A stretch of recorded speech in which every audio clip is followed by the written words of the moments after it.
Don't come to my birthday party dressed like that." Grandma, you're embarrassing me. Those words cut deep, but what I discovered later, and the outfit I wore to her next event, left the entire family speechless. I'm glad you're here. Stay with my story until the end, and comment which country you're watching from, so I can see how far my message has reached. What I'm about to share with you changed everything I thought I knew about my family, and it all started with an insult about my clothes. At 70 years old, I thought I'd earned the right to dress however I pleased. My name is Vivian Castellano, and I've always loved fashion, not in a superficial way, but as a form of self-expression, as art you could wear. Bold colors, statement jewelry, vintage pieces that each told a story from a different chapter of my life. My late husband Marcus used to say I could make a potato sack look elegant, and he'd spin me around our kitchen in Barcelona, laughing as my scarves would flutter behind me like wings. Marcus passed away 5 years ago, and fashion became even more important to me after that. Every time I put on one of the pieces we'd collected together during our travels, I felt him with me. The emerald silk blouse from Tokyo, the hand-beaded jacket from a tiny shop in Marrakech, the vintage Chanel suit from our anniversary trip to Paris. These weren't just clothes to me, they were memories I could touch.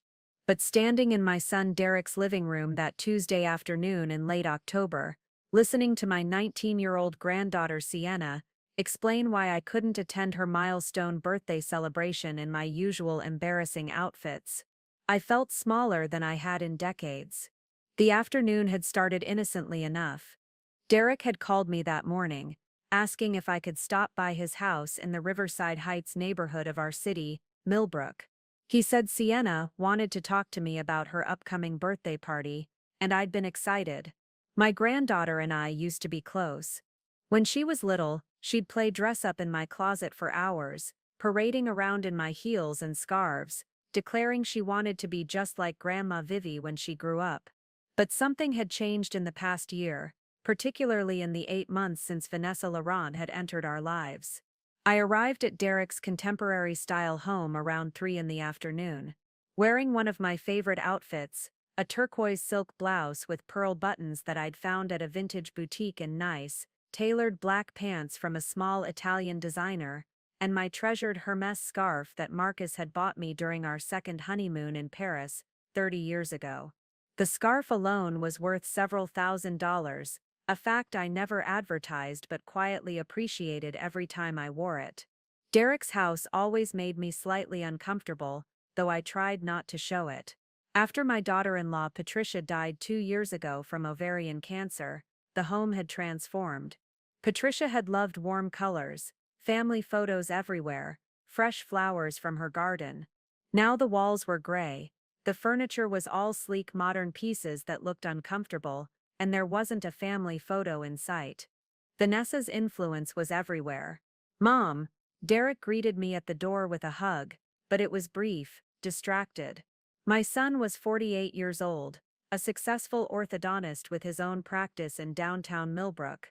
He had his father's kind eyes and gentle demeanor, though lately, I'd noticed a tension in him that worried me. He looked tired, older than his years. "Sienna's in the living room with Vanessa," he said, leading me inside. "They've been planning the party details all week." The way he said they made my stomach tighten. Sienna and Vanessa. When had my granddaughter started spending more time with her father's girlfriend than with her own grandmother? I found them in the living room, Sienna sprawled on the cream-colored sectional sofa that had replaced Patricia's beloved floral couch, scrolling through her phone with the intense focus that only teenagers could manage. Vanessa sat in the modern accent chair by the window, backlit by the afternoon sun like she'd positioned herself there deliberately for maximum dramatic effect. "Grandma Vivian," Sienna said without looking up from her phone. "We need to talk about the party." I settled onto the sofa, careful not to wrinkle my blouse, and placed my vintage Chanel handbag beside me. "Of course, sweetheart. I'm so excited for your 20th birthday. I can't believe my little girl is going to be 20 years old." Sienna finally glanced up, and I was struck by how much she looked like her mother. Same honey blonde hair, same delicate features, same green eyes. But where Patricia's eyes had been warm and welcoming, Sienna's held a coolness I didn't recognize. That's actually what we need to discuss, Sienna said, setting her phone down on the glass coffee table. The party is going to be at the Meridian rooftop. Do you know that place? I nodded. The Meridian was the most exclusive venue in Millbrook, a luxury hotel with a rooftop restaurant and event space that overlooked the river. Dinner there could easily cost several $100s per person.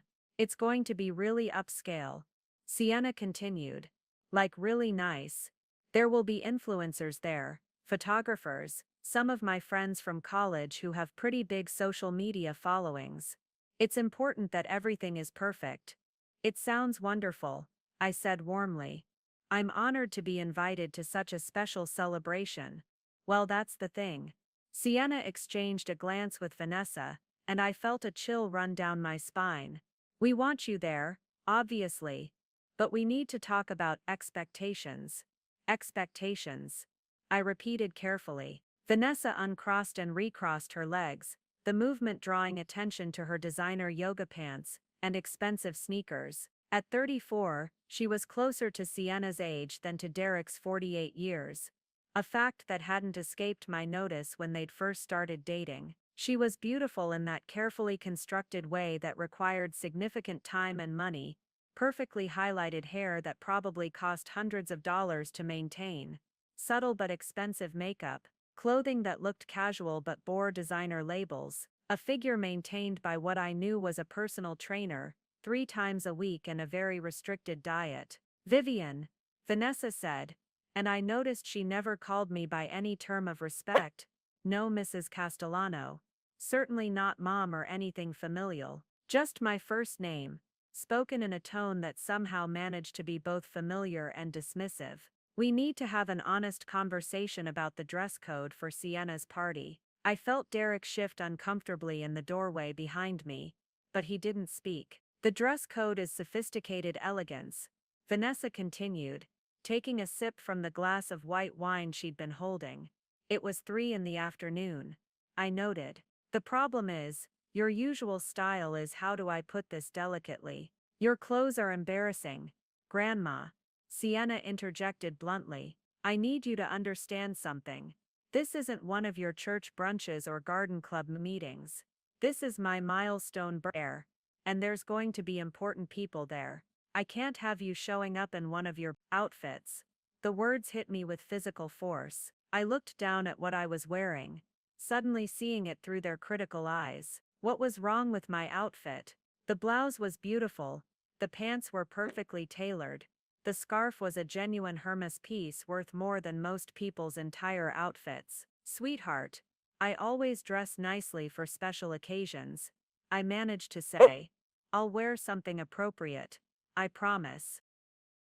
Nice isn't the problem, Vanessa said, leaning forward slightly. The problem, Vivian, is that your style is outdated. You dress like you're trying too hard to be young, but it just comes across as desperate. Like you can't accept your age. Desperate. The word hung in the air like poison. Mom has always dressed vibrantly, Derek said weakly from behind me, but his voice lacked conviction. She's always been interested in fashion. Vibrantly is one word for it, Vanessa said with a small laugh that made my face burn. Look, Vivian. We're not trying to be cruel, we're actually trying to help you. The truth is, at a certain age, women need to adjust their style to be more age-appropriate. You're 70 years old. It's time to dress like it. I sat very still, my hands folded in my lap, trying to process what was happening. This woman, who had been in my son's life for less than a year, was telling me how to dress. This woman, who had never even met my husband, who knew nothing about the history behind each piece in my wardrobe, was calling my clothes desperate and inappropriate. What exactly would you consider age-appropriate? I asked, proud that my voice remained steady. Vanessa smiled, and there was something predatory in it, something classic. Understated. Neutral colors, beige, navy, maybe a soft gray, a simple shift dress, low heels, minimal jewelry, elegant senior wear. Think less fashion statements, and more dignified grandmother, elegant senior wear. dignified grandmother, as if turning 70 meant I needed to fade into the background, to become invisible, to dress like I was already halfway to my grave. Last month at the Riverside Arts Foundation Gala, Sienna added, her eyes back on her phone as if this conversation was already boring her, you wore that bright red dress with all the sequins. Do you remember that? I remember, I said quietly. The dress had been a vintage Valentino gown, a stunning piece that had made me feel beautiful and alive. Several people complimented me on it. They were laughing at you, Grandma, Sienna said, still not looking at me, behind your back. My friends saw the photos that got posted on the foundation's Instagram, and they were messaging me like, OMG, is that really your grandmother? She's dressed like she's going to prom. It was humiliating. I felt something inside my chest crack. This was Sienna, my granddaughter. The little girl who used to beg me to tell her stories about Paris and Barcelona. The teenager who used to ask my advice about everything from boys to college applications. Now she couldn't even look at me while she called me an embarrassment. I think what Sienna is trying to say, Vanessa interjected smoothly, setting down her wine glass and folding her hands in a gesture that mimicked concern, is that at a certain age, women need to accept their role in the family dynamic. You're the grandmother, the matriarch of the family. That position comes with certain responsibilities. One of them is not drawing attention away from the younger generation at their important events. I looked at my son, still standing in the doorway, and waited for him to say something. To defend me, to tell his girlfriend that she was out of line, to remind his daughter to show respect for her grandmother. Derek cleared his throat, shifted his weight from one foot to the other, and looked at the floor. Mom, maybe they have a point. The party is at a very upscale venue, and Sienna's friends are all, well, they're very image conscious. Maybe something more conservative would be better. The betrayal I felt in that moment was worse than anything Vanessa or Sienna had said. This was my son, my child. The boy I'd raised alone after Marcus died when Derek was just 13. I'd worked 2 jobs, teaching high school English during the day, and working as a translator at night, to put him through college and medical school. I'd been there for every important moment of his life. I'd helped him through Patricia's death, had practically lived at his house during her final months to help with Sienna, and with the endless medical appointments and treatments. And now he stood there, unable to meet my eyes, siding with a woman he'd known for less than a year over the mother who had sacrificed everything for him. I see, I said quietly, standing up and reaching for my purse. Oh, Vivian, don't be dramatic, Vanessa said, but there was satisfaction in her voice that made my skin crawl. We're just trying to help you understand social expectations. It's natural to lose touch with what's fashionable as we age. There's no shame in needing guidance. I turned to look at her fully, for the first time since this conversation had started. Really look at her. Vanessa sat there in Derek's home, in the home that Patricia had lovingly decorated, in the house where my daughter-in-law had raised her daughter and fought her brave battle against cancer, looking perfectly at ease, like she belonged there, like she had every right to tell me how to live my life. You know, Vanessa, I said slowly, I've been wearing haute couture since before you were born. I've attended fashion shows in Milan, shopped at vintage boutiques in Paris, and built a collection that fashion historians have asked to study. I don't need guidance on what's fashionable. Vanessa's smile didn't waver, but something cold flickered in her eyes. Of course you don't, she said in a tone that dripped with condescension.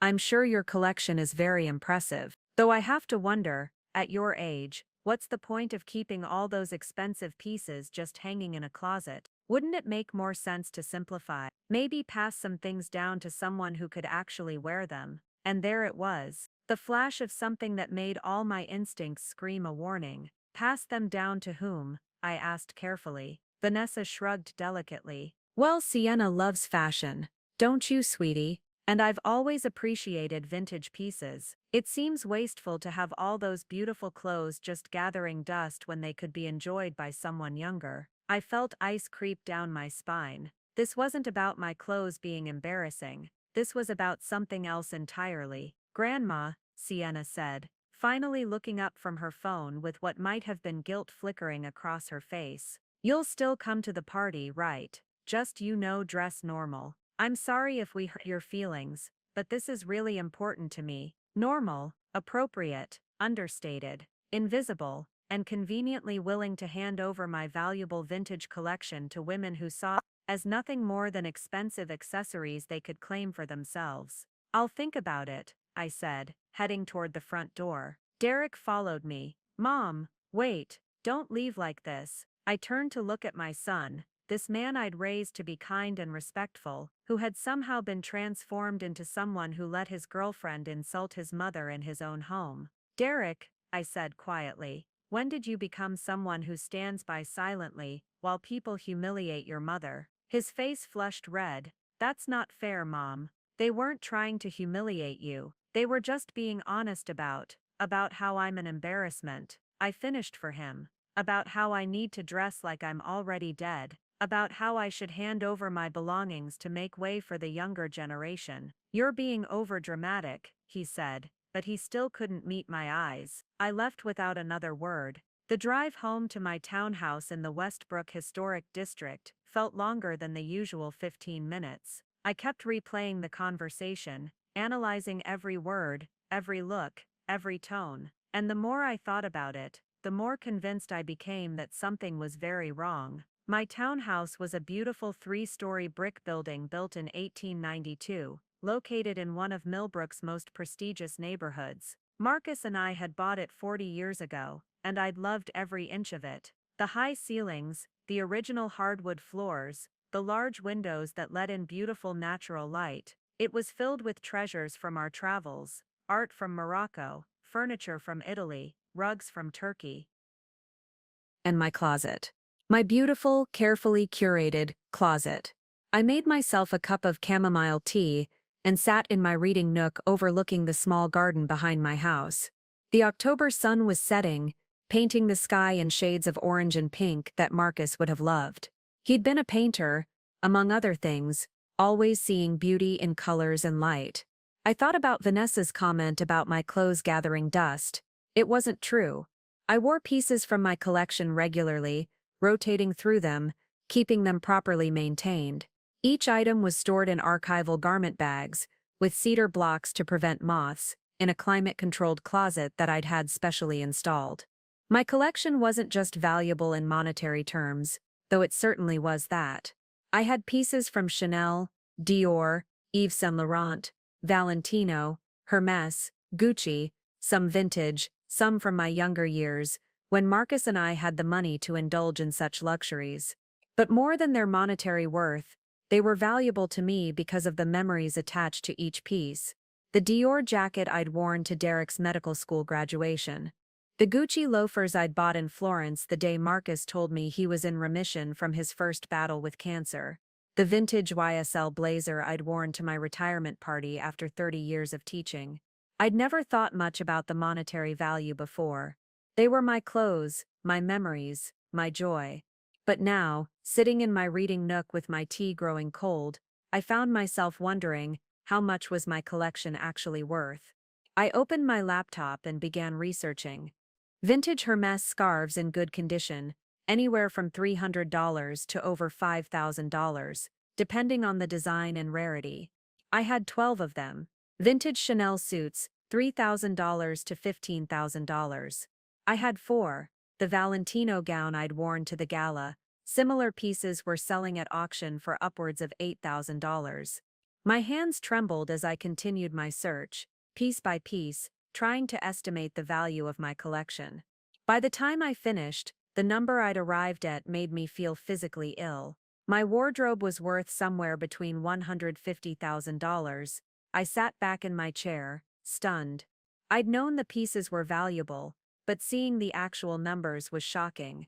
And suddenly, Vanessa's comments took on a sinister new meaning. Wouldn't it make more sense to simplify? Maybe pass some things down to someone who could actually wear them. I thought about how, over the past few months, Vanessa had made several comments about my excessive wardrobe. How she'd mentioned that I should downsize since I was living alone. How she'd specifically admired certain pieces, the Hermes scarves, the Chanel bags, the designer shoes, and had even asked once if she could borrow my vintage Gucci purse for an event. I'd said no, of course, The bag had been a gift from Marcus for our 25th anniversary. But I remembered the flash of anger in Vanessa's eyes before she'd smiled and said, "Of course I understand. It's special to you." My phone rang, startling me out of my thoughts. It was my best friend, Florence Chen, who had been my colleague during my teaching years and remained my closest confidant. "Vivian, how are you?" Florence's warm voice came through the phone. "We haven't talked in days. I'd been thinking about you." And just like that, I burst into tears. I told Florence everything. The conversation at Derek's house, Sienna's cruel words, Vanessa's thinly veiled demands for my clothes, Derek's betrayal. Florence listened without interrupting, making the occasional sympathetic sound. When I finished, there was a long pause. Then Florence said, "Vivian, I need to tell you something. I didn't want to worry you before, but given what you just told me, I think you need to know." My stomach dropped. "What is it?" "Last week I was having lunch at Café Lumière downtown, and I overheard Vanessa talking to someone. I think it was a friend of hers. They were in the booth behind me, and Vanessa didn't realize I was there." "What did she say?" I asked, though part of me didn't want to know. "She was talking about Derek's finances. About how once they got married, she'd have access to his accounts and assets. And then she said something about the old lady's vintage collections being worth a fortune. She said Derek didn't even realize how valuable it was, but she'd done her research. She said once you were out of the picture, those clothes would belong to Sienna, and Sienna would obviously let her stepmom borrow whatever she wanted." I felt the blood drain from my face. "Out of the picture, I don't think she meant anything sinister," Florence said quickly. "I think she just meant once you're, gone. In the distant future. But Vivian, the way she was talking about your clothes, about Derek's money, about making sure Sienna was on her side, it was calculating. It was cold, like she had a plan for everything." After I hung up with Florence, I sat in the growing darkness of my reading nook, my mind racing. Vanessa was planning to marry my son. She saw me as an obstacle to what she wanted: access to Derek's money, access to my valuable collection.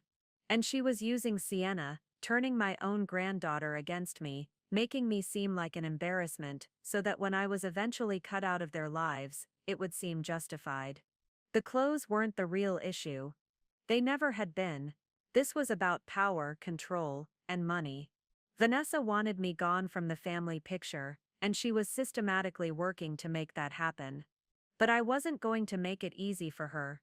I stood up, walked to my closet, and opened the doors. Hundreds of beautiful pieces hung there, each one a memory, a moment, a piece of my history with Marcus and the life we'd built together. If Vanessa wanted a war over clothes, she was going to get one. But not in the way she expected. I pulled out my phone and opened my contacts. I had calls to make, plans to set in motion, because I was about to teach Vanessa Laurent exactly what happened when you underestimated a 70-year-old woman, with nothing left to lose, and everything to prove. The party was in 2 weeks. That gave me just enough time. The morning after the humiliating conversation at Derek's house, I woke up with a sense of purpose I hadn't felt in years. The initial shock and hurt had crystallized overnight into something harder, sharper. I wasn't going to fade quietly into the background just because Vanessa Laurent wanted me to. I made myself a proper breakfast, something I'd been neglecting lately, and sat at my kitchen table with a notebook and pen. Marcus always said that the best way to solve a problem was to write it down, break it into manageable pieces, and tackle each one methodically. He'd been an architect before he became a painter, and his logical mind had balanced my more emotional nature perfectly. I drew a line down the center of the page. On the left side I wrote what I know. On the right, what I need to find out. What I knew was troubling enough. Vanessa had researched the value of my vintage collection. She was planning to marry Derek and gain access to his finances. She was deliberately turning Sienna against me. She wanted me out of the picture so she could eventually claim my belongings. Derek was either blind to her manipulation or too weak to stand up to her. Sienna genuinely believed I was an embarrassment. What I needed to find But was even more extensive. how serious were Derek and Vanessa's relationship? Were they actually planning marriage? What was Vanessa's financial situation? Did she have debts, obligations, reasons to be targeting Derek's wealth? How much influence did she really have over Sienna? Were there other family members or friends who had noticed Vanessa's behavior? What were my legal protections regarding my property and collection? I was still writing when my phone rang. It was Derek. For a moment, I considered not answering, but I picked up on the fourth ring. Mom? His voice sounded strained. I wanted to call and check on you. You left pretty abruptly yesterday. I left after being told I was an embarrassment who needed to dress like I'm already in the grave. I said calmly. I thought that was an appropriate time to exit.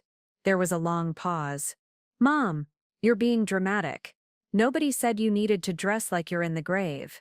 Vanessa said, I needed to wear elegant senior wear, beige shift dresses and minimal jewelry, that I was desperate and outdated. Derek. She told me I was too old to wear colors. She didn't mean it like that. How did she mean it then? I interrupted. Please, explain to me how telling a 70-year-old woman that she's embarrassing and needs to know her place is anything other than cruel. She's just trying to help, Derek said, but his voice lacked conviction. Vanessa knows a lot about fashion and social expectations.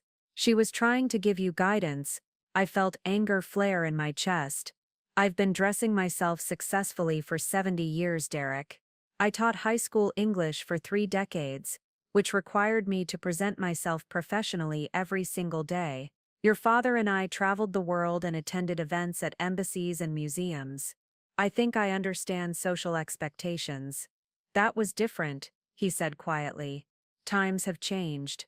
What was acceptable then isn't necessarily what? Acceptable now? Derek, are you actually telling me that wearing beautiful, expensive, well-maintained clothing is unacceptable because I'm 70? You're twisting my words, Mom. I'm repeating your words, and Vanessa's words, and Sienna's words, all of which added up to me being told I'm an embarrassment to my own family. There was another long pause. When Derek spoke again, his voice had an edge to it that I rarely heard. You know what, Mom? Maybe this is really about you not accepting that I've moved on, that I have a new relationship. You've never really given Vanessa a fair chance. I gripped the phone tighter. I have been nothing but welcoming to Vanessa. I invited her to family dinners. I tried to include her in conversations. I complimented her and tried to get to know her. What I won't do is stand by while she insults me and tries to take control of my life. She's not trying to control your life, Derek said, frustration clear in his voice now. She made one suggestion about dressing appropriately for a specific event, and you're acting like she attacked you. It wasn't one suggestion, Derek. It's been months of subtle comments about how I should simplify my wardrobe, about how I should pass down my vintage pieces to someone who could actually wear them, about how I live in too much space for one person, about how I should consider moving somewhere more manageable. Has it never occurred to you what she's really after? What are you suggesting? Derek's voice had gone cold. I'm suggesting that Vanessa is very interested in your money and my belongings. I'm suggesting that she's systematically working to push me out of this family, so she can have easier access to both. The silence on the other end of the line was deafening. Then Derek said, in a voice I barely recognized, I can't believe you'd say something so ugly about someone I care about. Vanessa has been nothing but good to me and Sienna. She's helped me move on after Patricia died. She's brought joy back into my life. And all you can do is make accusations and see the worst in her. Derek, no, Mom. I think we need some space from each other. Clearly you're not ready to accept that my life is different now. Maybe it's better if you don't come to Sienna's party. I don't want any drama or tension ruining her special day. The words hit me like a physical blow. You're uninviting me to my own granddaughter's birthday party. I'm suggesting that maybe it's better if you take some time to think about how you've been behaving. When you're ready to be civil and respectful to Vanessa, we can talk about getting together again. He hung up before I could respond. I sat there holding my phone, shaking with anger and hurt. In the span of 24 hours, I'd gone from being a beloved grandmother to being uninvited from my granddaughter's birthday party, and the worst part was that Derek genuinely seemed to believe that I was the problem. Vanessa had done her work well. I called Florence immediately. She's even better at manipulation than I thought, I told her after explaining the phone call. She's got Derek convinced that I'm the villain in this story, that I'm jealous and controlling and can't accept his new relationship. Classic narcissist behavior, Florence said. She'd been a psychology teacher before retiring, and had maintained her interest in human behavior. Isolate the victim from their support system, make them dependent on the narcissist, reframe any criticism as the critic's personal failing. Vivian, this is textbook. What do I do? I asked, feeling more helpless than I had in years. You document everything, Florence said firmly. Every conversation, every text message, every incident.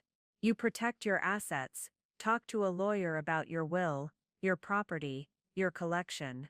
And you do not, under any circumstances, give up or fade away like she wants you to. After hanging up with Florence, I spent the rest of the morning making calls. First, to my lawyer Margaret Ashford, who had handled Marcus's estate and my will. I scheduled an appointment for the following day to review and update all my documents. Then I called my insurance agent to verify that my vintage collection was properly covered, and to get an official appraisal scheduled. If Vanessa wanted my clothes, she was going to have to see exactly how much they were worth, and how impossible it would be for her to claim them. By noon I felt more in control. I had a plan forming, but I needed more information about Vanessa. I needed to know who she really was, what her history was, what had brought her into Derek's life. I opened my laptop and began searching. Vanessa Laurent wasn't a common name, and with her living in Millbrook, it shouldn't be too difficult to find information about her. What I discovered over the next several hours was enlightening and disturbing. Vanessa Laurent had moved to Millbrook from Sterling City about a year ago. Before that, she'd lived in 3 different cities in 5 years. Her social media presence was carefully curated, lots of photos in expensive locations, wearing designer clothes, attending exclusive events. But when I looked closer, I noticed patterns. She was almost always photographed at events she hadn't hosted. She was wearing expensive clothes but was rarely tagged by the brands, suggesting they weren't gifted or sponsored. Her captions often mentioned friends who were never identified or tagged. It was the social media presence of someone trying very hard to look wealthy and connected while possibly being neither. I dug deeper, using some research skills I'd developed over 30 years of teaching students how to verify sources. I found an old article from Sterling City's society pages about a charity gala from 2 years ago. Vanessa was mentioned as attending with a man named Richard Pemberton, described as a prominent real estate developer. I searched for Richard Pemberton and found an obituary from 18 months ago. He died of a heart attack at age 62, leaving behind a substantial estate. But there was no mention of Vanessa in the obituary, or in any of the articles about the estate settlement. I kept searching, and found a pattern emerging. In each city where Vanessa had lived, she'd been connected to wealthy older men. Not elderly, but significantly older than her. And in each case, the relationship had ended around the time the man either died or had some kind of financial setback. I sat back from my laptop, my heart pounding. Was Vanessa a con artist? Was she targeting Derek specifically because he was a widower with money and a vulnerable daughter she could manipulate? I needed to be careful about jumping to conclusions, but the pattern was troubling. And it explained so much about her behavior. The excessive interest in my vintage collection, the push to get me out of the picture, the cultivation of Sienna's loyalty, the rush to ingratiate herself into Derek's life. My phone buzzed with a text message. It was from Sienna. Grandma. I heard Dad uninvited you to my party. I feel bad about how our conversation went yesterday. Can we talk? I stared at the message for a long moment. Was this genuine regret from my granddaughter, or was it another manipulation? But Sienna was 19 years old, still young enough to be heavily influenced by the adults around her. If there was any chance to reach her, to help her see what Vanessa was really doing, I had to try. I texted back, "Of course, sweetheart. When and where? Can you meet me at Riverside Park in an hour? By the fountain?" Riverside Park was a beautiful public space along the Millbrook River, about halfway between my townhouse and Derek's neighborhood. It was neutral territory, which made me feel slightly better about the meeting. "I'll be there," I texted back. I changed into comfortable but presentable clothes, black slacks, a silk blouse in a soft gray color, and a simple cardigan. I deliberately chose understated pieces, nothing that could be called attention-seeking or inappropriate. I hated that I was already modifying my behavior based on their criticism, but I wanted this conversation with Sienna to be about substance, not about what I was wearing. The October afternoon was cool but sunny as I walked through Riverside Park toward the fountain. The trees were in full autumn color, and families were enjoying the beautiful weather. I spotted Sienna sitting on a bench near the fountain, scrolling through her phone as always. She looked up as I approached, and I was struck again by how much she resembled Patricia. My daughter-in-law had been such a warm, kind person. What would she think about what was happening to her daughter, to our family? "Hi, Grandma," Sienna said, standing up to give me a brief, awkward hug. "Hi, sweetheart," I said, settling onto the bench beside her. "I'm glad you wanted to talk." Sienna was quiet for a moment, picking at her nail polish. "I've been thinking about what we said to you yesterday, and I feel bad about some of it." "Some of it?" I asked gently. She sighed. "Okay, most of it. Calling your clothes embarrassing was mean. I know you love fashion, and I know those clothes mean a lot to you. It's just what?" I prompted when she trailed off. "It's just that Vanessa has been really good to me since Mom died," Sienna said quietly. "She talks to me about things Dad won't talk about. She takes me shopping, gives me advice about college and guys and career stuff. She's been like, I don't know, like a friend when I really needed one." I felt my heart ache. Sienna had been 17 when Patricia died. She'd lost her mother at a crucial age, and Vanessa had stepped in to fill that void. Of course Sienna had bonded with her. "I understand that," I said carefully. "And I'm glad you've had someone to talk to. But Sienna, has it occurred to you that Vanessa might have her own reasons for being so good to you? Reasons that aren't entirely about your well-being?" Sienna's face closed off immediately. "See, this is what Dad said you'd do. He said you'd try to turn me against Vanessa, because you're jealous of our relationship." "I'm not jealous," I said firmly. "I'm concerned. Sienna, you're 19 years old, Vanessa is 34. The power dynamic between you isn't equal, no matter how much it feels like friendship. And I've noticed that she seems very interested in things like my vintage collection, your father's finances, and pushing me out of the family. Don't you find that concerning?" "You're making her sound like some kind of gold digger," Sienna said, her voice rising. "She's not after Dad's money. She has her own career, her own life. She's a consultant for luxury brands. She makes good money." "Does she?" I asked. "Have you ever actually seen evidence of this career? Has she gone to work while you've been around? Has she talked about specific clients or projects?" Sienna hesitated.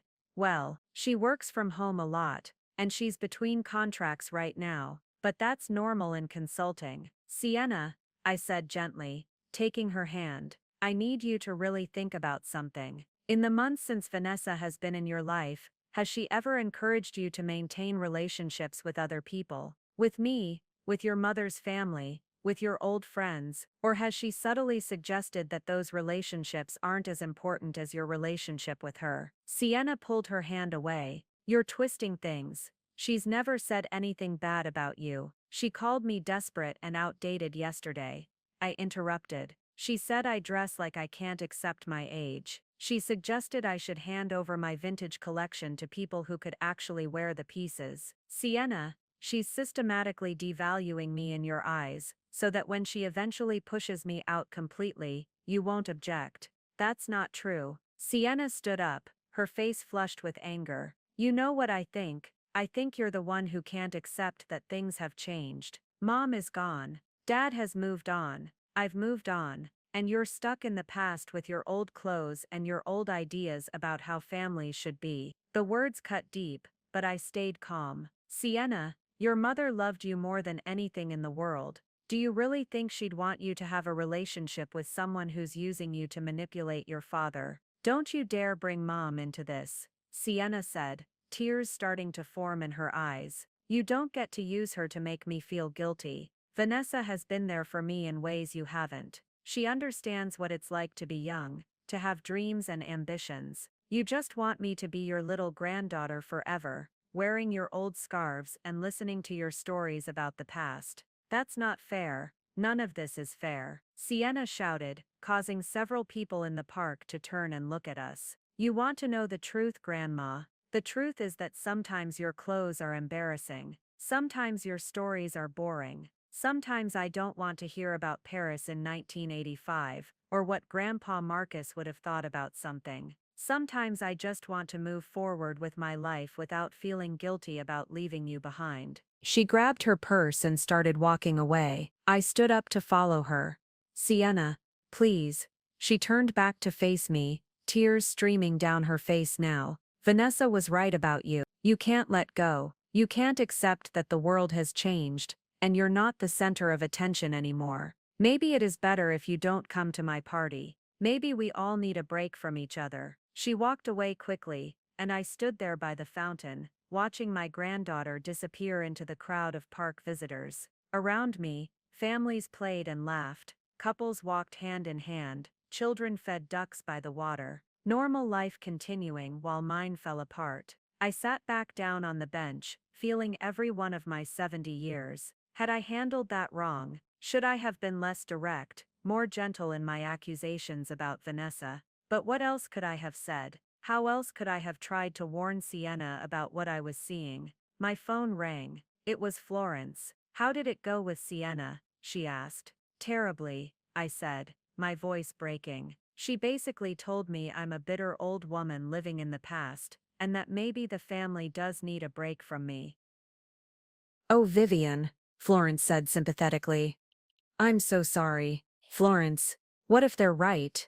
I said, voicing the fear that had been growing in my heart. What if I am just a bitter old woman who can't accept that things have changed? What if I'm seeing manipulation and schemes where there's just a younger woman trying to build a relationship with her boyfriend's daughter? Stop, Florence said firmly. You are not bitter. You are not imagining things. I heard Vanessa, with my own ears, talking about your collection like it was treasure she was waiting to claim. You found evidence of her pattern of targeting wealthy men. You're not paranoid, Vivian.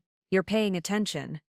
But I'm losing my family, I whispered. Derek has chosen her over me. Sienna thinks I'm embarrassing and boring. What if this is how it ends? What if I really do end up alone, cut off from the people I love most? Then you'll still have your dignity, Florence said.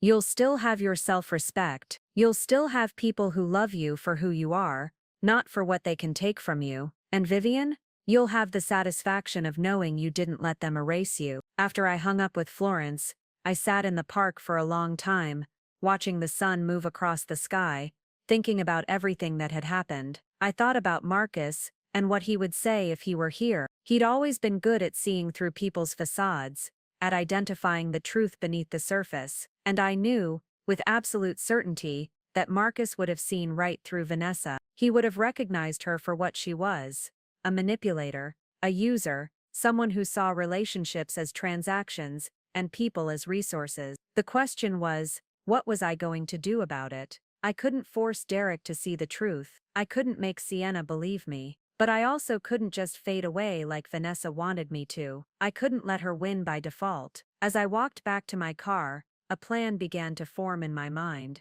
If Vanessa wanted to play games about fashion and appropriateness, if she wanted to use my wardrobe as a weapon against me, then I would fight back on that same battlefield. Sienna's party was in 12 days. Derek had uninvited me, but I hadn't actually agreed to stay away. and I had an idea, an audacious, possibly insane idea, that would either prove my point or confirm that I really had lost my mind. I drove home and went straight to my closet. I stood there looking at my collection, all those beautiful pieces that represented my life, my travels, my memories with Marcus, pieces that Vanessa wanted to reduce to embarrassing old lady clothes, so she could eventually claim them for herself. No, I wasn't going to let that happen. I pulled out my phone and made a call to someone I hadn't spoken to in over a year. Dominique Rousseau, a fashion curator I'd met at a museum fundraiser in Sterling City. She'd been interested in my collection for an exhibition on vintage fashion, and we'd stayed in touch occasionally. Vivian, Dominique answered after 3 rings. What a lovely surprise. How are you? I'm well, Dominique. I have a rather unusual request, and I'm hoping you might be able to help me. Of course. What do you need? I took a deep breath. I need to make a statement, a big one, and I need your expertise to help me do it properly. As I explained my idea to Dominique, I could hear the excitement building in her voice. By the time we hung up, we had the beginnings of a plan that would require careful coordination, significant expense, and perfect timing. But if it worked, Vanessa Laurent was going to learn a very important lesson. You should never underestimate a 70-year-old woman with a designer wardrobe and nothing left to lose. The next morning, I received an email from Derek. No warm greeting, just a formal message. Mom, I wanted to confirm in writing that it would be better for everyone if you didn't attend Sienna's birthday party. We need some time and space from each other. Sienna is upset after your conversation in the park,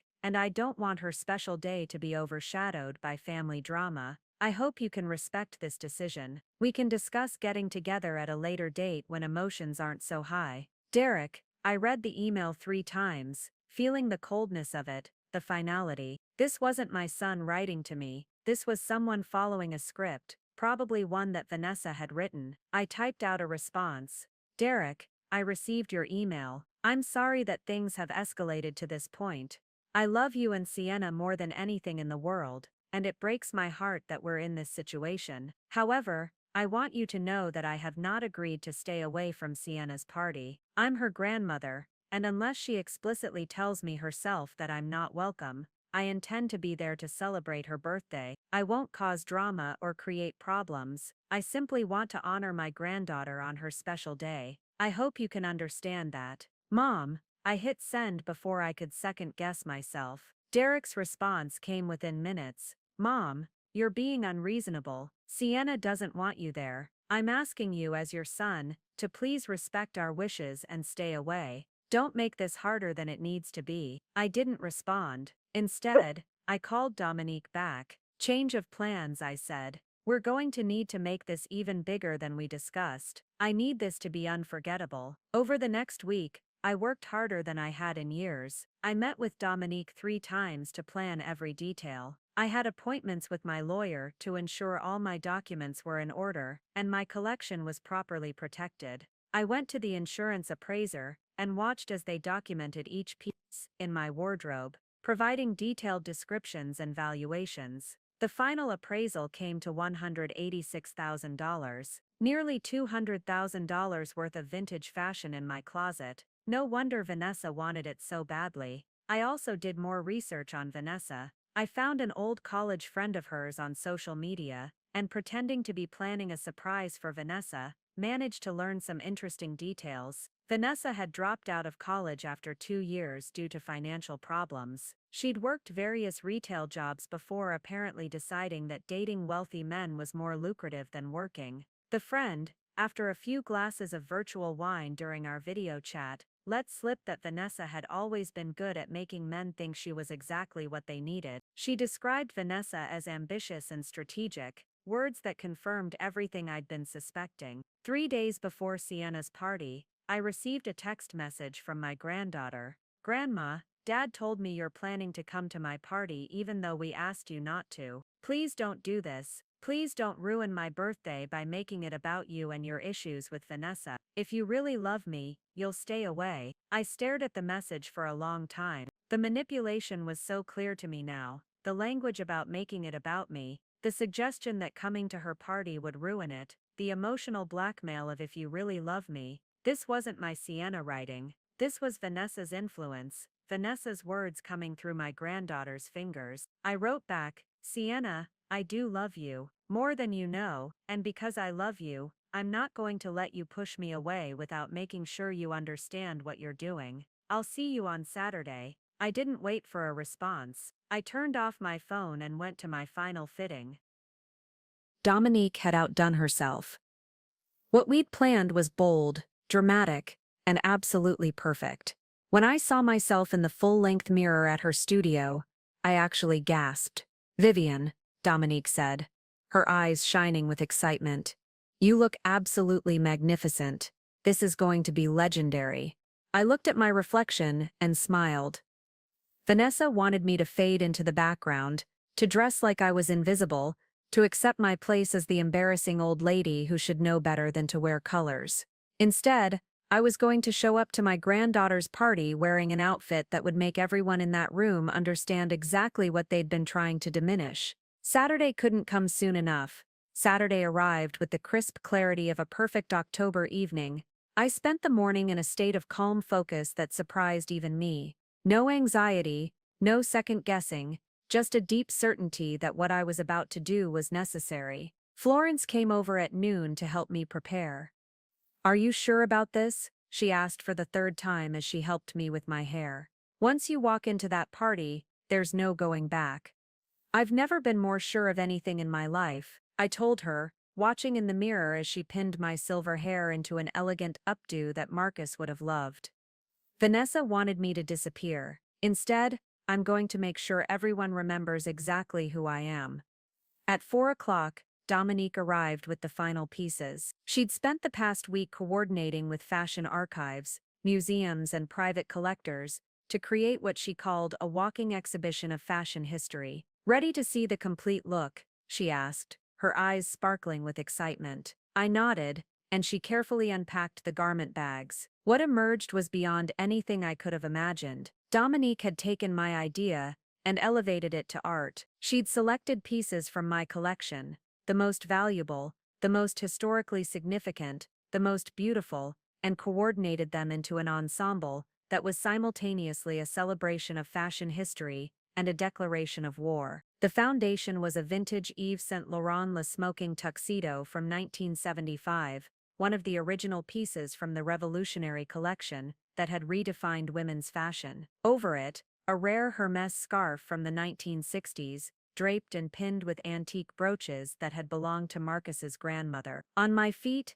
vintage Chanel slingbacks from the 1980s. On my wrist, a Cartier watch that Marcus had given me for our 20th anniversary. But Dominique's masterstroke was the accessories. She'd arranged to borrow pieces from a museum collection for the evening, vintage jewelry that complemented my own pieces, creating a display that looked like it belonged in a gallery, not on a person. Vivian, Florence breathed, you look like you stepped out of a fashion magazine, or a museum, or both. I looked at myself in the full-length mirror and felt something shift inside me. This wasn't just an outfit, this was armor, this was a statement. This was everything Vanessa had tried to make me ashamed of, elevated to its highest form. How much are you wearing? Florence asked, her eyes wide. Dominique consulted her tablet. Based on current market values and insurance appraisals, approximately $47,000. I smiled. Nearly $50,000 worth of vintage fashion, each piece a testament to a life well lived, to travels and experiences and love. This was what Vanessa had called embarrassing. This was what she wanted me to hide away and eventually hand over to her. There's one more thing, Dominique said, pulling out a final item. It was a portfolio, leather-bound and elegant. Inside is documentation for every piece you're wearing, provenance, appraisals, historical significance, current market value. I thought you might need it. I understood immediately. This wasn't just about making a dramatic entrance. This was about proving a point with facts, with evidence that couldn't be dismissed or diminished. At 6:30, Florence drove me to the Meridian. The rooftop venue was already glowing with lights against the darkening sky. Through the windows, I could see people gathering, dressed in their finest for Sienna's milestone birthday. Last chance to change your mind, Florence said, pulling up to the entrance. Not a chance, I said, gathering my courage along with my vintage Chanel clutch. The elevator ride to the rooftop felt both endless and too short. I could see my reflection in the polished doors, a 70-year-old woman in a museum-worthy ensemble, about to walk into a party where she'd explicitly been told she wasn't welcome. The doors opened. The Meridian's rooftop space was stunning, floor-to-ceiling windows overlooking the river, elegant lighting, beautifully decorated tables. And there, in the center of it all, was Sienna, laughing with friends, wearing a beautiful silver dress that probably cost more than my monthly expenses. Next to her, like a shadow, was Vanessa. She was dressed in a sleek black cocktail dress, simple and elegant, her hand possessively on Derek's arm, as he stood beside her looking uncomfortable in his formal suit. I took a deep breath and stepped into the venue. The first person to notice me was a waiter, who did a visible double take at my outfit.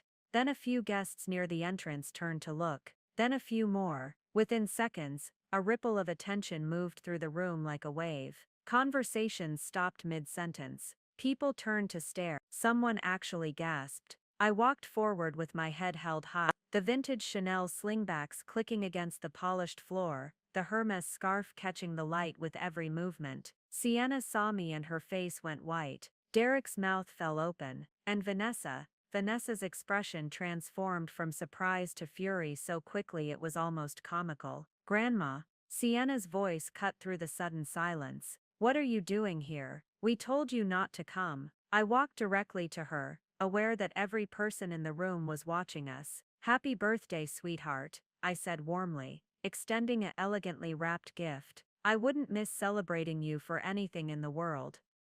"Mom," Derek stepped forward, his face flushed with anger and embarrassment.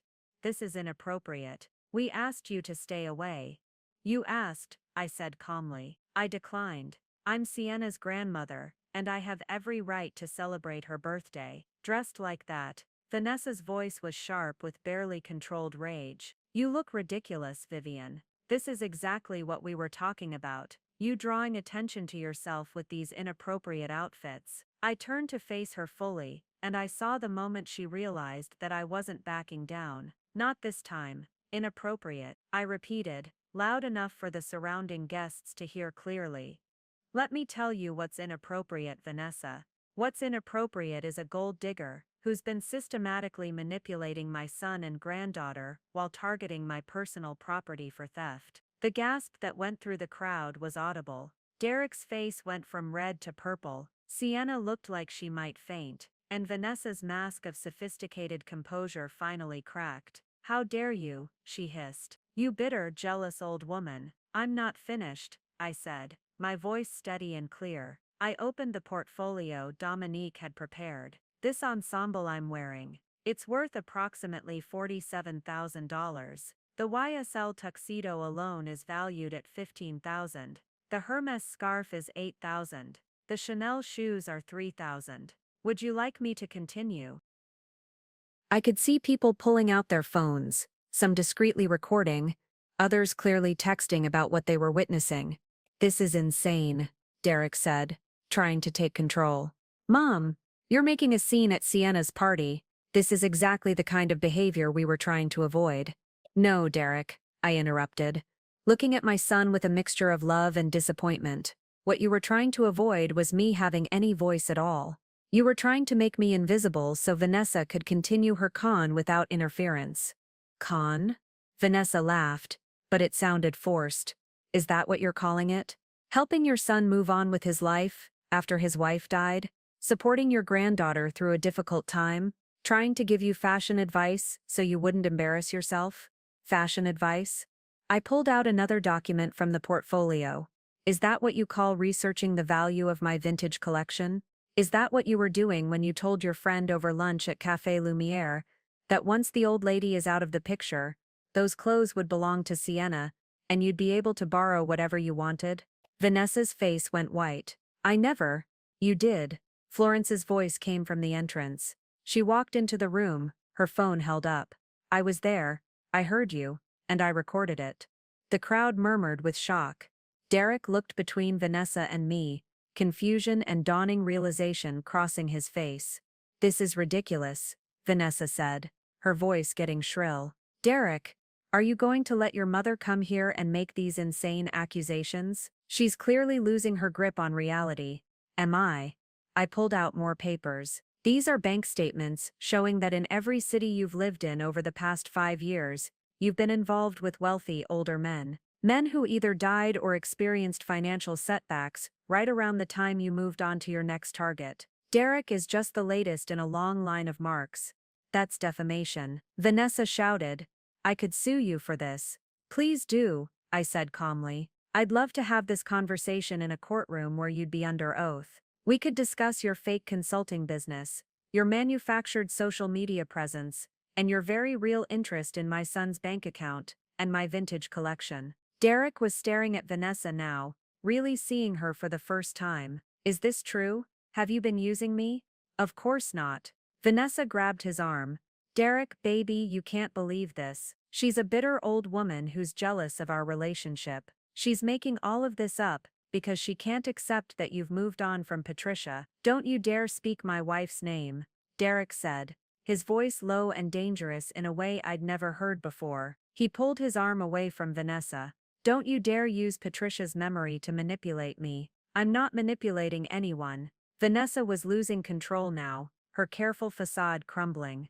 "I love you. I've been good to Sienna. So what if I noticed that your mother has valuable clothes? So what if I thought it was wasteful for her to hoard all those pieces when she's just going to die soon anyway? That doesn't make me a gold digger." The silence that followed was absolute. Vanessa realized immediately what she'd said, her hand flying to her mouth. "When she's just going to die soon anyway," Derek repeated slowly. "That's what you think of my mother, that she's just an obstacle to your inheritance."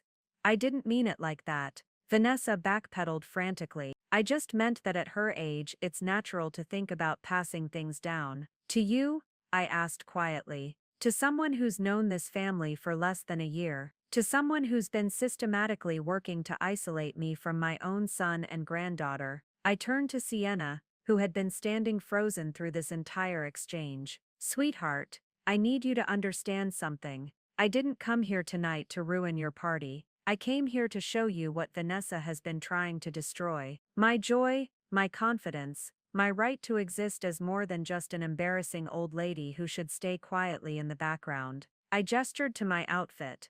"These clothes tell the story of a life well lived. A marriage filled with love and adventure, travels to Paris and Barcelona, and Milan, experiences that shaped who I am." Vanessa wanted me to put all of this away, to dress in beige and navy, and fade into invisibility. "But I'm not invisible, Sienna. I'm your grandmother, and I deserve to be treated with respect and dignity, not shame."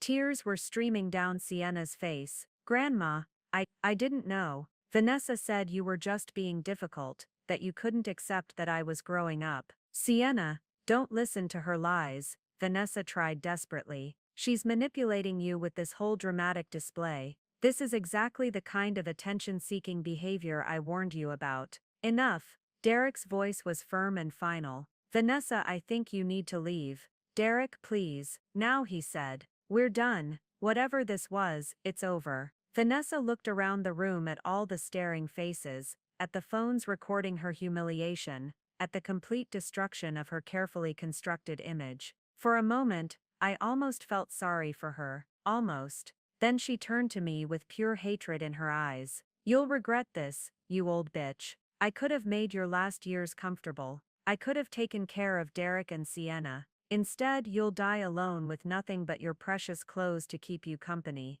I'd rather die alone with my dignity intact than live as someone's victim." I said quietly.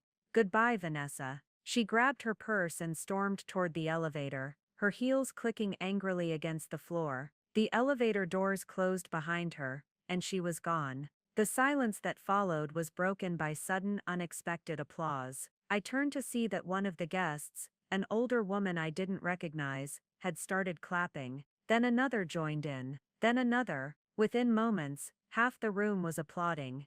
"That was the most magnificent thing I've ever seen," the older woman said, approaching me with a huge smile. "I'm Charlotte Whitfield, by the way. I run the Sterling City Fashion Museum. That YSL tuxedo you're wearing, is that an original from the '75 collection? It is, I said, Oh, processing everything that had just happened. Would you ever consider letting us exhibit your collection? Charlotte asked eagerly. What you're wearing tonight is just extraordinary. If the rest of your wardrobe is anything like this, it would make for an incredible exhibition on the evolution of women's fashion. Before I could answer, Derek was in front of me, tears in his eyes. Mom, I'm so sorry. I'm so sorry. I was blind. I was stupid. I let her manipulate me into pushing you away, into making you feel like you were the problem when all along. He broke down, and I pulled my son into my arms, feeling him shake with sobs against my shoulder.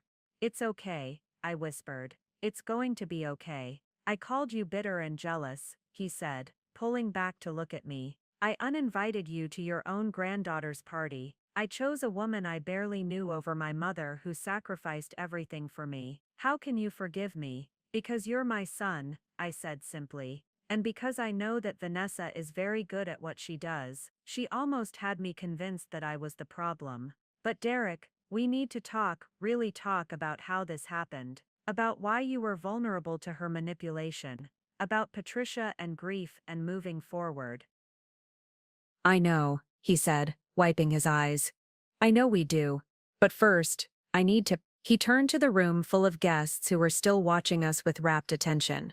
I want to apologize to everyone here for the scene you just witnessed. This was supposed to be a celebration of my daughter's birthday, and instead it turned into, well, whatever that was. But I also want to say something publicly. He took my hand.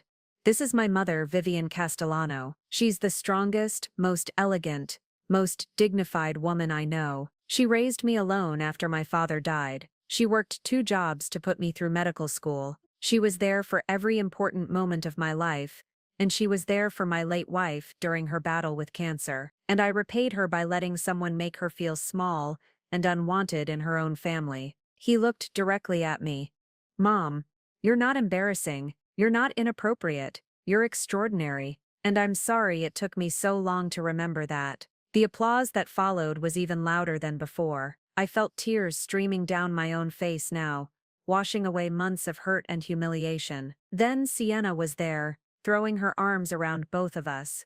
I'm sorry, Grandma. I'm so sorry. She said you were jealous and bitter, and I believed her. She made it sound like you just couldn't handle that I was growing up, that you wanted to keep me as your little granddaughter forever. But that wasn't it at all, was it? No, sweetheart, I said, holding her tight. I just wanted to protect you from someone who was using you to hurt our family. I was so stupid, Sienna said, crying into my shoulder. Mom would have seen through Vanessa immediately. I should have listened to you. Your mother would be proud of you, I told her. You're young, and you were grieving, and Vanessa took advantage of that. But you're here now, and you're seeing the truth. That takes courage. We stood there, the 3 of us, holding each other in the middle of a party that had turned into something completely unexpected, surrounded by people who had witnessed our family's darkest moment and its beginning of healing. Finally, Sienna pulled back and looked at me with red-rimmed eyes. Grandma, you look absolutely amazing. I mean, I've never seen you look more beautiful. That outfit it's like art. It is art, Charlotte Whitfield interjected, still hovering nearby. Seriously, Vivian, I would love to talk to you about an exhibition. The museum has been looking for a signature collection to showcase, and yours could be exactly what we need. I looked down at my outfit, the YSL tuxedo, the Hermes scarf, the Chanel shoes, all the pieces that Vanessa had wanted to steal, that she'd tried to make me ashamed of wearing, and I thought about what an exhibition could mean, not just for me, but for other women my age, who'd been made to feel like they should fade into the background. I'd like that, I said. I'd like that very much. The rest of the evening was surreal. Sienna's party continued, but the energy had completely shifted. Instead of the carefully curated Instagram-worthy event Vanessa had probably envisioned, it became a genuine celebration. Guests kept approaching me to ask about my outfit, to share their own stories of being made to feel invisible as they aged, to thank me for standing up for myself. One woman, probably in her early 60s, grabbed my hand and said with tears in her eyes, "My daughter-in-law is always telling me I dress too young for my age. Watching you tonight gave me the courage to tell her she's wrong." A younger woman, maybe Sienna's age, said, "I hope I have half your confidence when I'm 70. Your goals, seriously." Derek stayed close to me all evening, as if afraid I might disappear if he let me out of his sight. We talked quietly about Vanessa, about how she'd entered his life at his lowest point after Patricia's death, how she'd seemed to understand his grief in a way that had felt comforting at the time. She knew exactly what to say, he admitted. She talked about her own losses, made me feel less alone. And then slowly, so slowly I didn't even notice, she started isolating me from everyone else. From you, from Patricia's family, from my old friends. She made me believe that nobody understood what I was going through,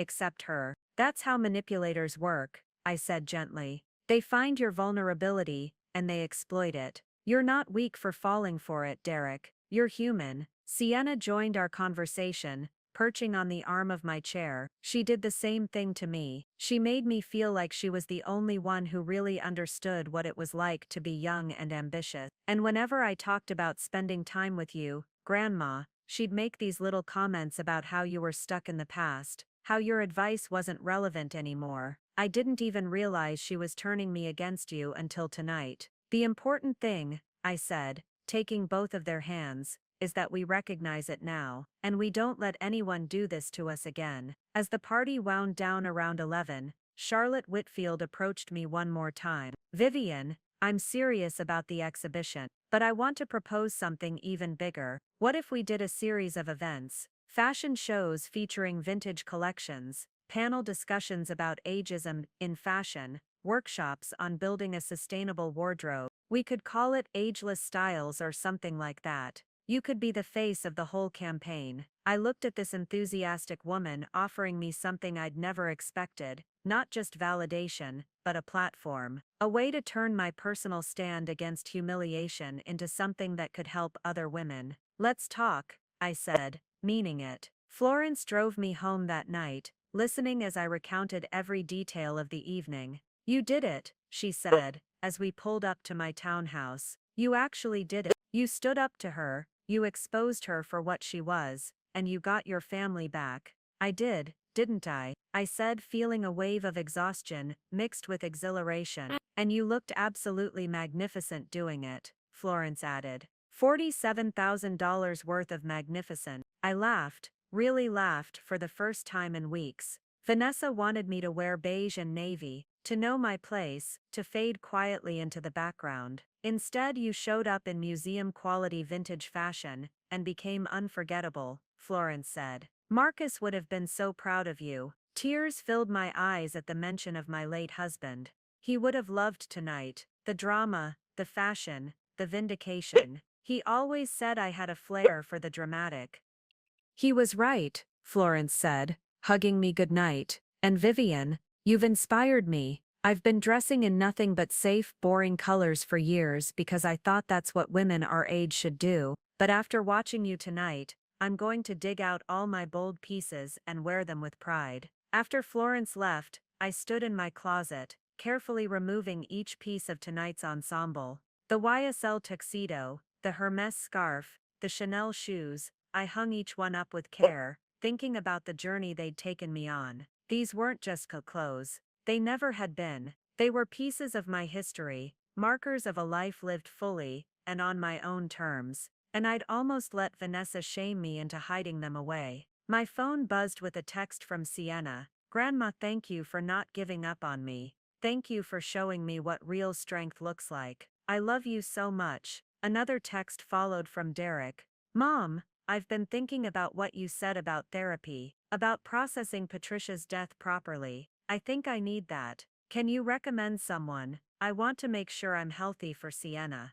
And for you, I want to be the son you deserve."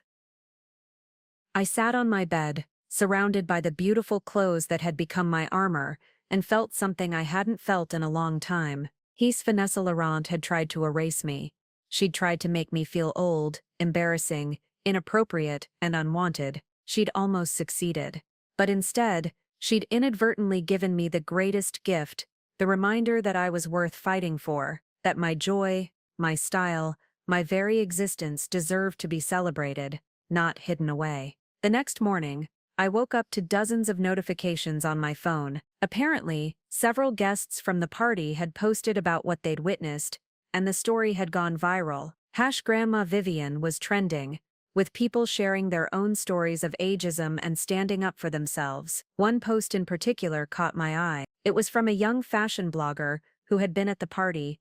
Last night I watched a 70-year-old woman show up to a party she'd been uninvited from, wearing $47K in vintage fashion, and expose her son's gold-digger girlfriend in the most elegant takedown I've ever witnessed. Grandma Vivian just became my hero. Age is just a number. Style is eternal. Confidence is everything.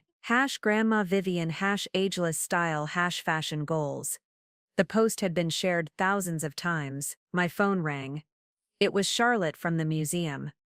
Vivian, have you seen social media this morning? You've gone viral. This is incredible publicity for the exhibition. I've already had 3 major fashion magazines call asking for interviews. Vogue wants to do a feature on you. Vogue, I repeated, stunned.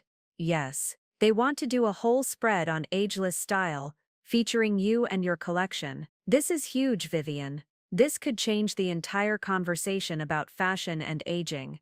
I thought about all the women who had approached me at the party, who had shared their stories of being made to feel invisible. I thought about the young women who had told me I was goals, and I thought about Vanessa, who had tried to use fashion as a weapon against me, never imagining that it would become my greatest strength. Let's do it, I said. All of it. The exhibition, the magazine features, the panel discussion. If my story can help even one woman feel empowered to be herself at any age, it will be worth it. 3 months later, I stood in the Sterling City Fashion Museum at the opening of Ageless Style, the Vivian Castellano collection. The exhibition featured pieces from my wardrobe, each one accompanied by the story behind it, where I'd bought it, what occasion I'd worn it for, why it mattered to me. Derek and Sienna stood beside me, looking at a photo of me and Marcus in Paris from 30 years ago. I was wearing the Hermes scarf I'd worn to Sienna's party, and Marcus had his arm around me, both of us laughing at something the photographer had said. You guys looked so happy, Sienna said softly. We were, I told her. And you know what, I'm happy now too. Different, but just as real. The museum was crowded with people of all ages, older women who had come to celebrate finally seeing themselves represented in fashion, younger women who wanted to learn about building a timeless wardrobe, men who had brought their mothers and grandmothers to show them they mattered. Charlotte took the stage to introduce me for my opening remarks. As I walked up to the microphone, I saw Florence in the front row, wearing a bold red dress she'd told me she hadn't worn in a decade. She gave me a thumbs up. Thank you all for coming, I began. A few months ago, my granddaughter told me my clothes were embarrassing. My son's girlfriend, who had her own agenda, told me I needed to dress appropriately for my age. They wanted me to wear beige and navy, to minimize myself, to fade into the background. I paused, looking out at the crowd. Instead, I showed up to my granddaughter's birthday party, wearing $47,000 worth of vintage fashion. And in doing so, I exposed a con artist, saved my family, and started a conversation about ageism in fashion that has reached millions of people around the world. The audience applauded, and I continued. But this isn't just my story, it's the story of every woman who's been told she's too old, too loud, too colorful, too much. It's for every woman who's been made to feel like her joy and her self-expression have an expiration date. I gestured to the exhibition behind me. These clothes tell the story of a life lived fully, and I'm here to tell you that your story doesn't end at 50, or 60, or 70, or 80. Your story continues as long as you're brave enough to keep writing it. The applause was thunderous. As I stepped down from the stage, Sienna hugged me tight. I'm proud to be your granddaughter, she whispered. And I'm sorry I ever made you feel otherwise. I know, sweetheart, I said, and I forgive you. Derek approached, looking healthier than I'd seen him since Patricia died. He'd been in therapy, working through his grief properly, and the change was remarkable. Mom, there's someone I want you to meet, he said, gesturing to a woman standing nearby. This is Dr. Sarah Chen, my therapist. She specializes in grief counseling, and she's been incredibly helpful. We talked for a while, and I found myself liking Dr. Chen immediately. She was professional but warm, and when Derek excused himself to speak with someone, she said something that surprised me. Derek talks about you all the time in our sessions, about how strong you were to stand up for yourself, about how you refuse to be diminished. You've been a powerful example for him of how to set boundaries and demand respect. I was just protecting myself, I said. That's exactly my point, Dr. Chen replied. You taught him that it's not selfish to protect yourself from people who mean you harm. That's an important lesson he's working on internalizing. As the evening progressed, I found myself surrounded by people wanting to share their stories, to thank me, to tell me I'd inspired them. A woman in her 80s told me she'd started wearing her vintage jewelry collection again, instead of keeping it locked away. A young woman told me she'd confronted her mother, who had been criticizing her bold fashion choices. But the moment that touched me most came near the end of the evening, when a woman about my age approached me with tears in her eyes. I just wanted to thank you, she said. My daughter-in-law has been making me feel like a burden for years, criticizing everything from my clothes to my opinions. Last week, after reading about your story, I finally stood up to her. I told her that I deserved respect, and if she couldn't give it to me, she didn't deserve access to my time or my resources. It was the hardest thing I've ever done, but it was also the most liberating. I hugged this stranger who had become connected to me through our shared experience of refusing to be diminished. You did the brave thing, I told her.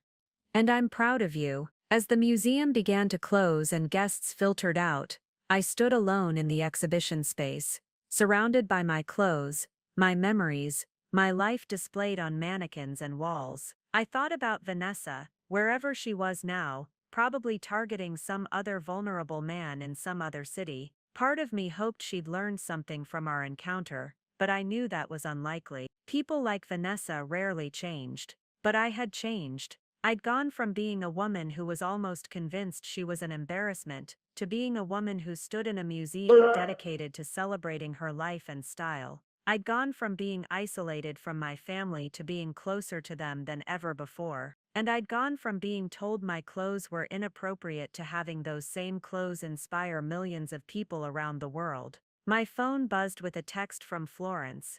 You did it, Vivian. You really did it. Marcus would be so proud. Hell, I'm so proud. You're magnificent. I typed back, we did it. Thank you for believing in me, when I almost stopped believing in myself. As I walked out of the museum that night, past the poster advertising the exhibition with my photo prominently displayed, I smiled. The poster showed me in the YSL tuxedo and Hermes scarf from Sienna's party, looking confident and elegant and utterly myself. The caption read, "Ageless style, one woman's refusal to fade away," and that I thought was exactly right. I had refused to fade away. I had refused to be diminished. I had refused to let someone else's insecurity and greed determine my worth. I was Vivian Castellano. I was 70 years old. I wore vintage designer fashion with pride, and I was just getting started. 6 months after the exhibition opening, I received an unexpected email. It was from Vanessa. The subject line read, "I'm sorry, I almost deleted it without reading, but curiosity got the better of me. Dear Vivian," it began. "I know I have no right to contact you after everything I did. I know you probably hate me, and you have every reason to. But I wanted you to know that what happened at Sienna's party changed me. Not immediately. At first I was just angry and humiliated. But as time passed, and I saw the exhibition, read the interviews, watched your story spread around the world, I had to confront who I'd become. I've started therapy. I'm working on understanding why I felt the need to use people, why I couldn't just build a life honestly, instead of trying to steal one from others. I know this doesn't undo what I did to you and your family, but I wanted you to know that you didn't just save Derek and Sienna from me, you saved me from myself. Thank you for that, even though I don't deserve your thanks. Vanessa." I read the email 3 times, trying to decide how I felt about it. Forgiveness wasn't something I owed her, but understanding that she was trying to change felt like closure I hadn't known I needed. I didn't respond to the email. Some things didn't require a response. But I hoped for everyone's sake that Vanessa really was working on becoming better. Today I'm planning what to wear to Sienna's college graduation next month. She's getting her degree in fashion merchandising, inspired by our family's ordeal and the exhibition that followed. She wants to work in sustainable fashion, helping women of all ages build wardrobes that make them feel powerful and beautiful. Derek is dating again, a kind, age-appropriate woman named Jennifer, who's a teacher, and reminds me a bit of Patricia in the best ways. He moves slowly now, with wisdom earned through pain. And me, I'm busier than I've been in years. The exhibition tours to different museums. I give talks at universities about ageism and self-advocacy. I've written a book about building timeless style. And yes, Vogue did that feature. I was on the cover at 70 years old, wearing my vintage Valentino gown, proving that fashion has no age limit. But my favorite moments are